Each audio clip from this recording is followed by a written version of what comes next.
In this video, we are going to share with you a number of ways in which you can remove Bluetooth devices on Windows quickly. Let's begin. The simplest way to remove a Bluetooth device from your Windows PC is to use the Settings app. Here's how you can do it. Open the Settings app on your PC. Click on Bluetooth and Devices in the sidebar menu. You will find a list of Bluetooth devices. Click on the three dots icon next to the one you want to remove and select Remove Device. That's all you need to do. The device will be removed from your Windows PC.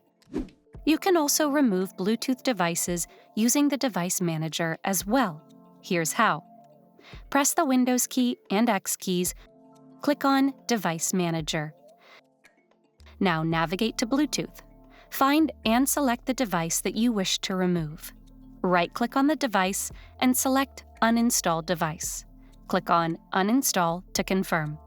The Bluetooth device will be removed from your Windows PC. That's it. For more tech tips and tricks, subscribe to Guiding Tech and discover one of these videos, handpicked just for you.